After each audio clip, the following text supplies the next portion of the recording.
దేవదేవుడు కొలువైన దివ్యక్షేత్రం సకల భక్తకోటి కొంగు బంగారం తిరుమల. ఆధ్యాత్మికతకు నిలయం, సనాతన హిందూ ధర్మానికి కేంద్రం తిరుపతి. నిత్య కళ్యాణం, పచ్చతోరణం, అఖిలాండకోటి బ్రహ్మాండ నాయకుడు నిలిచిన 7 కొండలు.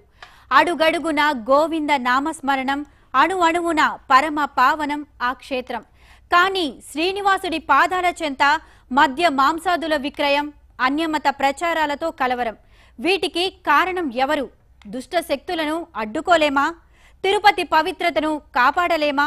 హిందూ సెక్యూరిటీ జోన్గా తిరుపతిని ప్రకటించుకోలేమా?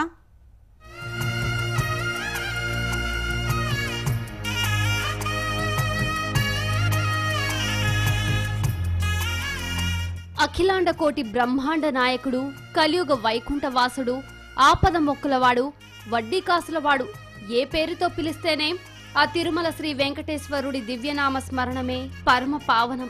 అందుకే ప్రపంచ ప్రఖ్యాత పుణ్యక్షేత్రంగా, హిందువుల ఆరాధ్య దైవంగా తిరుమల క్షేత్రం విరాజిల్లుతోంది. నిత్య కళ్యాణం, పచ్చతోరణంలా ఆ దేవదేవుడి దివ్య వైభవం ప్రపంచం నలుదిశలా ప్రకాశిస్తోంది.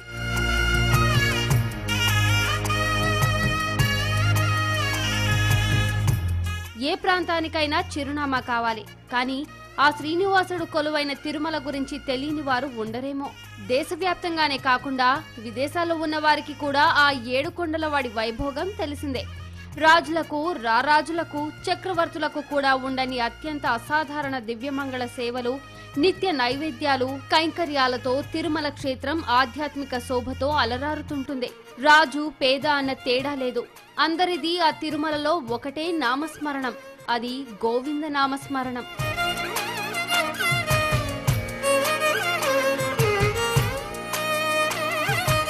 తిరుమల హిందువుల పరమ పవిత్ర క్షేత్రం.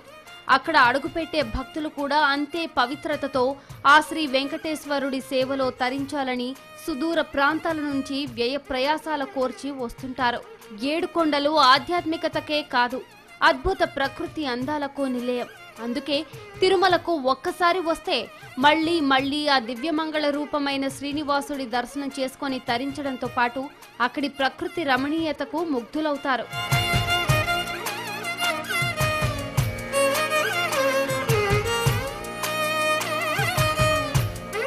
ఇదంతా కొండపైన ఆధ్యాత్మిక వైభవం. మరి కొండ కింద జరుగుతోందేంటి? తిరుపతి పవిత్రతను కాపాడుకుంటున్నామా అంటే ప్రశ్నే మిగులుతుంది. సమాధానం ఉండటం లేదు. ఏళ్లకు ఏళ్లు గడిచిపోయాయి. తిరుమల వైభవం విశ్వవ్యాప్తమైంది. కానీ తిరుపతి క్షేత్రం మాత్రం పట్టణం ముసుగు తరలించుకుంది. దాని చాటున హిందూ ధర్మంపై దాడి చేసేందుకు కొన్ని దుష్టశక్తులు గూమికూడాయి. సమయం చూసి విషం కక్కేందుకు, హిందూ ధర్మంపై దాడి చేసేందుకు గుంటనక్కల్లా కాచు కూర్చున్నాయి. ఇదంతా తిరుపతిలో నిత్యం జరుగుతున్నదే.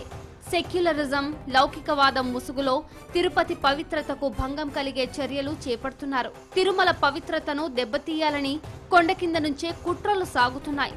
తిరుపతిని కూడా హిందూ సెక్యూరిటీ జోన్గా చేయాలని పూజ్యశ్రీ స్వామి పరిపూర్ణానంద, పలువురు ధార్మిక సంఘాలు కొన్నేళ్లుగా డిమాండ్ చేస్తున్నారు.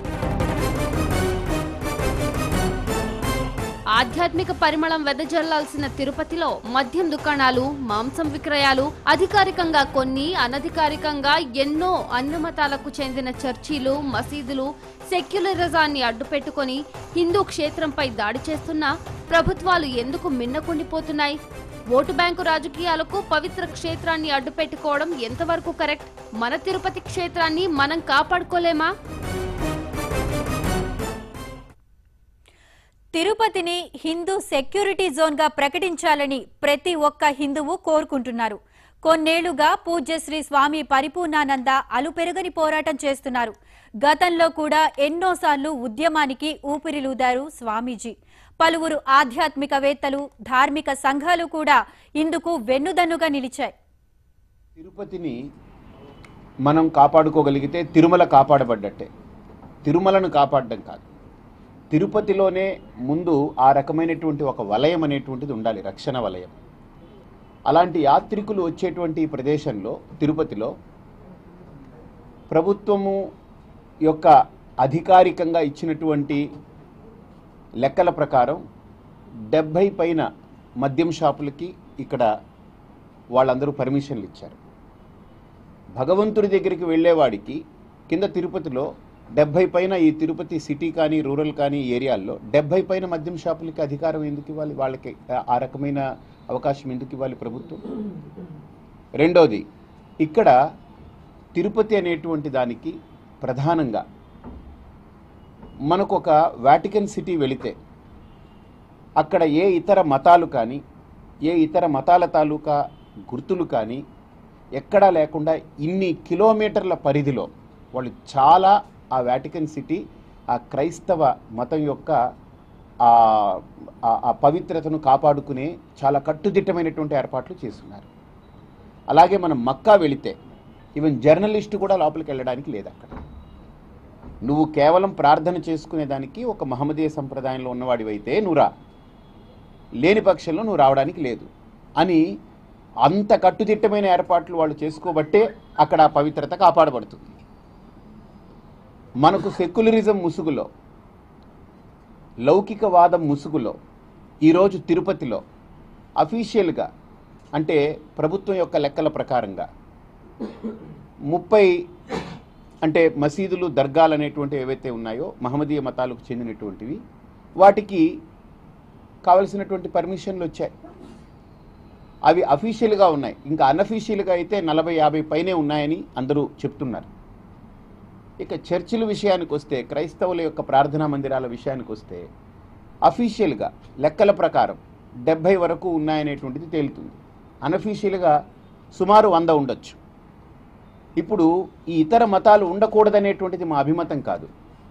ఎక్కడైతే తిరుమలలో వెంకటేశ్వర స్వామి యొక్క పవిత్రమైన క్షేత్రంగా ఇది హిందువులందరికీ కూడా శ్రద్ధా కేంద్రంగా ప్రపంచవ్యాప్తంగా భావించబడుతుందో, కనీసం ఈ తిరుమలలో కేవలం కొండ మీదే కాకుండా తిరుపతిలో అంటే క్రింద ప్రాంతంలో ఏదైతే తిరుమలకు ఆధారభూతంగా ఉందో ఆ తిరుపతిలో కూడా పూర్తి స్థాయి రక్షణ హిందుత్వానికి, అలాగనే తిరుమల పవిత్రతకు కట్టుదిట్టమైనటువంటి ఏర్పాట్లు చేయవలసిన బాధ్యతలు ఉన్నాయి. ఇక్కడ ముందు మద్యం దుకాణాల పర్మిషన్లు ఎత్తివేయాలి. అలాగే ఇతర మతాల యొక్క ప్రభావం కానీ చొరబాటు కానీ రేపన్న రోజున ఉండకుండా చేయాలి. ఎందుకనంటే చాలా చోట్ల మనం చూస్తుంటాం, ఎక్కడైతే ఒక చోట మసీదు ఉంటుందో ఆ వీధిలో ఏదైనా ఒక హిందువుల యొక్క ఊరేగింపు వెళ్ళడం మొదలు పెడితే ఇక్కడ వెళ్ళడానికి లేదని వాళ్ళు ప్రతిఘటన మొదలవుతుంది. అలాగనే రకరకాల భావజాలాలు అక్కడ చెలరేగుతాయి, మత ఘర్షణలు వస్తాయి. కాబట్టి దయచేసి ఇటువంటి మతాలు వాళ్ళ ప్రార్థనలకు కాను వాళ్ళకి కొన్ని ఒక ఇంత కిలోమీటర్ రేడియస్లో ఇటువంటివి అలౌ చేయకుండా ఇది కేవలం హిందూ సెక్యూరిటీ జోన్. తిరుపతి కూడా, తిరుమల మాత్రమే కాదు, తిరుపతి కూడా, ఈ నగరం కూడా, ఈ సిటీ కూడా, తిరుపతి కూడా హిందూ సెక్యూరిటీ జోన్గా దీన్ని ప్రకటించాలి, ప్రభుత్వం అంగీకరించాలి.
తిరుమలకు ఎంత పవిత్రత ఉంటుందో తిరుపతికి కూడా అంతే ఆధ్యాత్మిక ఔన్నత్యం ఉంది.